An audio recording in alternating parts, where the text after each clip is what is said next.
Sports.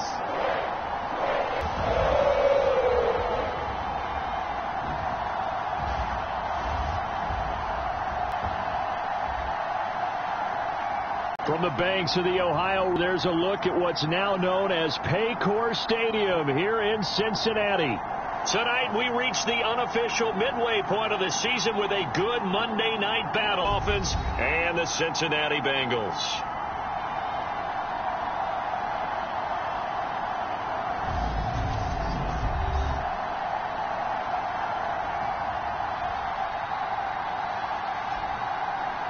Hi again, everyone. I'm Brandon Gunn. To my left, Charles Davis. And, Charles, you focus on this Bengal team entering play.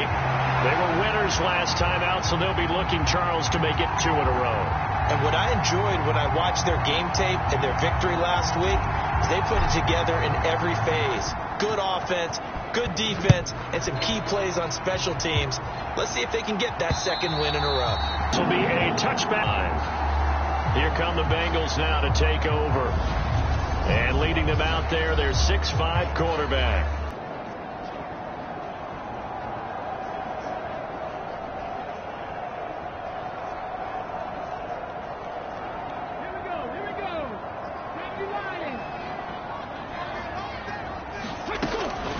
Mixon as they start on the ground.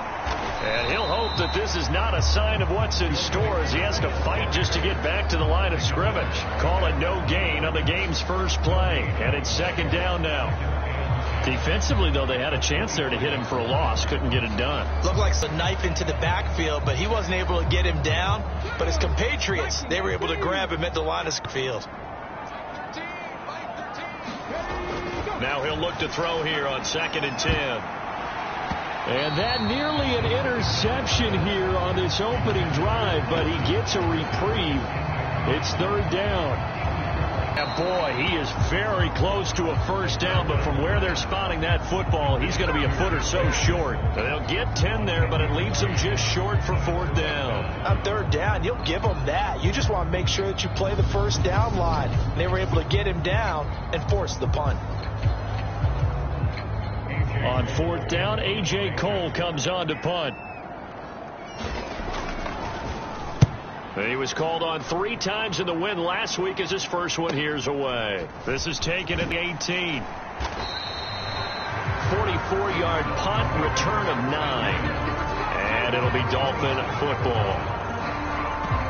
Here is Tua Tagovailoa heading out to lead this Miami offense. If you ask coaches at any level to design their ideal leader of a team, I think they're going to check every box with this guy. He's got the poise to handle any kind of pressure, and he brings out the best of his teammates each and every week.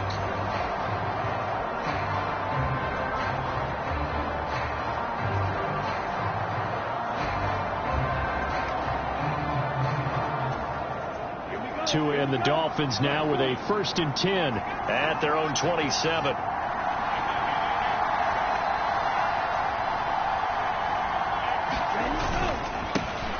They'll start this drive out on the ground. And he powers his way up past the 30. The numbers for him from a week ago: 17 carries, 108 for the yardage, and the score, too. I think he's exactly where he wants to be coming into a game, partner, because he has to still be riding the momentum from last week when he broke the century mark in rushing and had one of his best individual efforts of the season. I would expect that there's more from him on the way after that type of a game, and I know his teammates and coaches, they feel exactly the same way. And past the 40 before he's out of bounds. A Miami first down, that one going for a gain of 11. If you start assessing what went wrong last week, Charles, in their loss, had nothing to do with the ground game. They ran it well. And you also have to say to yourself as a team, don't go away from what worked. That's not the reason the game was lost. Running the football overtime, when you do it consistently, usually translates into wins. And they're hoping to do it consistently here. On first down, they'll go to the ground attack. And he is met in his tracks behind the line of scrimmage. Officially, it's a 1-yard loss. That's going to bring up 2nd and 11. The Dolphins at 4-3, a game over 500. Charles, they were losers last time out. What do you think they need to do differently here? Well, I don't think it needs to be as drastic as burning up last week's game tape or not watching it, but the attitude has to be what's done is done. Let's move on. Put that behind them, galvanize themselves, and go forward and get a win in this one. Sometimes being a linebacker in the middle of the field is kind of like being a doctor on the field. You got to make the right diagnosis. Here he correctly sets his run and shoots through to make the play in the backfield.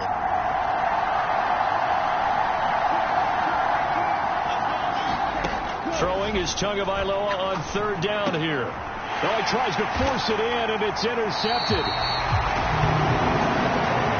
And the Bengals are going to take possession of the football. And I think this is a situation where quarterback coach in the sideline is going to talk to a signal caller and say, listen, it's 3rd and long, and it's still early in the game. Let's not force things here. If we don't feel good about it, let's just check something down and pump the football. The numbers for Mixon last week, north of 100 yards, the 2 scores. And, you got to give a lot of credit to the O-line. We talked a lot about him, but offensive line was good, too. They're obviously in sync with each other, whether it's zone blocking, power running game, no matter what. He understands how to read them and find the creases that they provide. And that throw behind his man, he missed him, incomplete. The turnover put him in great field position. They don't want to squander it with 3rd down coming up. No, not at all. And you know what else you do? You make your defense mad. Yeah. They got you the football, gave you a great opportunity. You got to cash in and get some points. And now on 3rd down, they'll need to get it to the 36 to pick up the first. Now back to throw. Flush to his right. He opted to go with a scramble, gets 2 yards, and now it's 4th. Nice call on defense, rolling out the nickel package for that big 3rd down play, and they did an excellent job locking down coverage and forcing him to try and run for it, and he doesn't get there, which brings up a big 4th down call. And that is no good. He gave it a good run. That wasn't more than a foot or so wide to the left, and this will remain a scoreless game.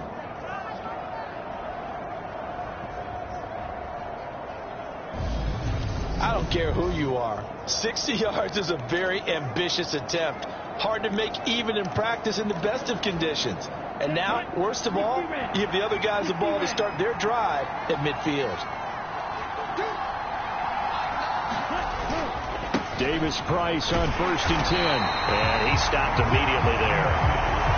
Dre Greenlaw in there on the tackle. This defense for the Bengals, they were very strong last week in the win over Carolina. Yeah, and what stood out to me on tape, the way they were flying to the football. So that tells me that they've got all their assignments down, and they're playing with extreme confidence.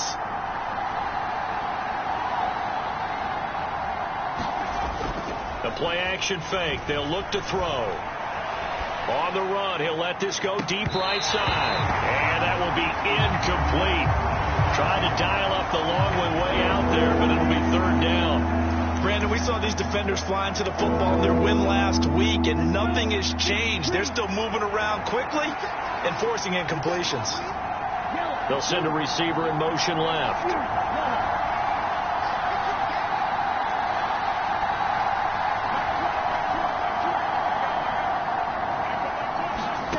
From midfield, here's Tua. He's got a man, complete.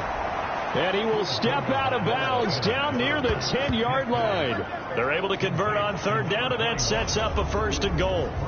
There's no doubt in my mind that not many guys in this league have had the impact that he's had here in the first half of the season. He's been a big play guy from the word go and continues to be one with another one right there. From the 10, 1st and goal.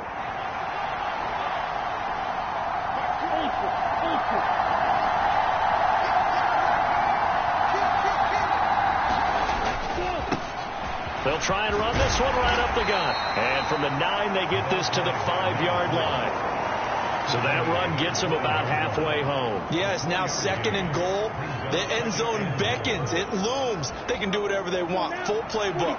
Run it again, or they can go play action and try and put it in that way.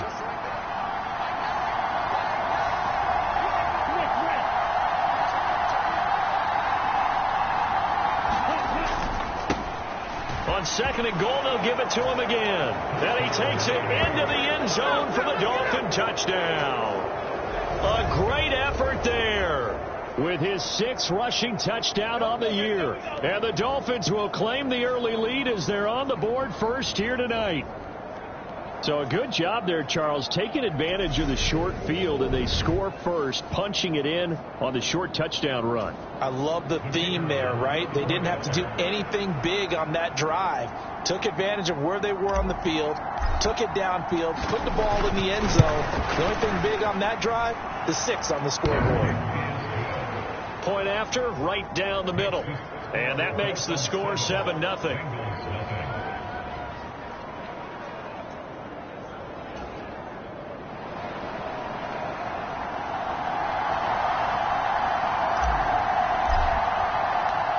Is the kickoff unit as they run up and send this one away. And that'll carry over the back line of the end zone for a touchback. Now this Bengals offensive unit ready to see what they can do here. And they are over 500 for the season, 4-3. They got back above 500 with a victory last week. And, Charles, you think this is a very important week for them, do you not? I simply math, and, yes, I'm using my fingers to count. If you're 4-4 at the midway point, letting you're saying 10 wins is your cutoff line for a playoff berth is usually right around that number.